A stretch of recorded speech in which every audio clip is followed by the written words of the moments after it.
आज की इस खास रिपोर्ट में हम बात करेंगे उत्तर प्रदेश में चल रही एसआईआर प्रक्रिया की, बीएलओ की बढ़ती समस्याओं, आत्महत्या की दुखद घटनाओं और इस पूरे मुद्दे पर बहुजन समाज पार्टी की राष्ट्रीय अध्यक्ष मायावती द्वारा उठाई गई चिंता पर। उत्तर प्रदेश में इन दिनों मतदाता सूची के विशेष गहन पुनरीक्षण यानी एसआईआर प्रक्रिया पूरे जोर शोर से चल रही है। चुनाव आयोग के निर्देश पर चलने वाली यह प्रक्रिया बेहद महत्वपूर्ण है, क्योंकि इससे तय होता है कि मतदाता सूची कितनी सटीक और अपडेटेड है।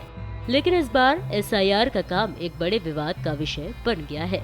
वजह है बीएलओ यानी बूथ लेवल ऑफिसर्स पर अनावश्यक दबाव, अत्यधिक कार्यभार और कई जगहों पर उत्पन्न हो रही अव्यवस्था। बीएलओ को इस प्रक्रिया में घर घर जाकर सत्यापन करना होता है, लेकिन रिपोर्ट्स के अनुसार कई जिलों में उन पर अव्यवहारिक लक्ष्य थोपे जा रहे हैं। काम का अत्यधिक दबाव बनाया जा रहा है और समय सीमा बहुत कम दी जा रही है। उत्तर प्रदेश में बीते दिनों कई बीएलओ की आत्महत्या की खबरें सामने आई हैं। सबसे ताज़ा मामला मुरादाबाद के भोजपुर क्षेत्र का है, जहां बहेड़ी में एक बीएलओ ने फांसी लगाकर जान दे दी। पुलिस को एक सुसाइड नोट भी मिला है, जिसमें काम के दबाव की बात कही गई है। हालांकि अलग अलग मामलों के अलग अलग कारण सामने आए हैं। यह घटना न सिर्फ चिंताजनक है, बल्कि यह सवाल भी खड़ा करती है कि जमीनी स्तर पर सरकारी कर्मचारियों की सुरक्षा और मानसिक स्वास्थ्य के लिए क्या उपाय किए जा रहे हैं। सर प्रक्रिया को लेकर विपक्ष लगातार सरकार और चुनाव आयोग पर हमलावर है। उनका आरोप है कि सरकार बीएलओ पर टारगेट पूरा करने का अनावश्यक दबाव बना रही है। विपक्ष का कहना है कि पर्याप्त प्रशिक्षण नहीं दिया गया, डिजिटल अपडेटिंग का पूरा बोझ बीएलओ पर डाल दिया गया और सुरक्षा या राहत के कोई ठोस कदम नहीं उठाए गए। इस स्थिति ने पूरे राजनीतिक वातावरण में एक गंभीर बहस छेड़ दी है।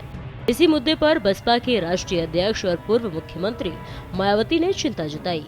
सोमवार को उन्होंने सोशल मीडिया प्लेटफॉर्म एक्स पर लिखा, संसद का शीतकालीन सत्र शुरू हो गया है और हमारी पार्टी चाहती है कि दोनों सदन सुव्यवस्थित और शांतिपूर्ण तरीके से चले। जनता से जुड़े मुद्दों जैसे दिल्ली का वायु प्रदूषण और उत्तर प्रदेश में चल रही एसआईआर प्रक्रिया की समस्याएं पर गंभीर चर्चा हो। खासकर बीएलओ की दिक्कतों और आत्महत्या जैसी घटनाओं पर संसद में संवेदनशीलता से बात हो। उन्होंने आगे लिखा, सिर्फ आरोप प्रत्यारोप से कुछ नहीं होगा। देश हित के लिए सत्ता और विपक्ष दोनों को राजनीति से ऊपर उठकर संसद को सुचारू रूप से चलाना चाहिए। मायावती का यह बयान न सिर्फ राजनीतिक दृष्टि से महत्वपूर्ण है, बल्कि यह उन कर्मचारियों की आवाज को उठाता है जो मौन रूप से भारी दबाव का सामना कर रहे हैं। संसद का शीतकालीन सत्र कई अहम मुद्दों के साथ शुरू हुआ, लेकिन मायावती का जोर इस बात पर है कि एसआईआर प्रक्रिया बीएलओ की सुरक्षा, उनकी आत्महत्या की घटनाओं और बढ़ते वायु प्रदूषण जैसे मुद्दों पर सरकार वास्तविकता समझे और समाधान निकाले। यह भी उम्मीद की जा रही है कि इन घटनाओं को सिर्फ प्रशासनिक चूक के रूप में न देखकर मानवता के स्तर पर भी गंभीरता से लिया जाए।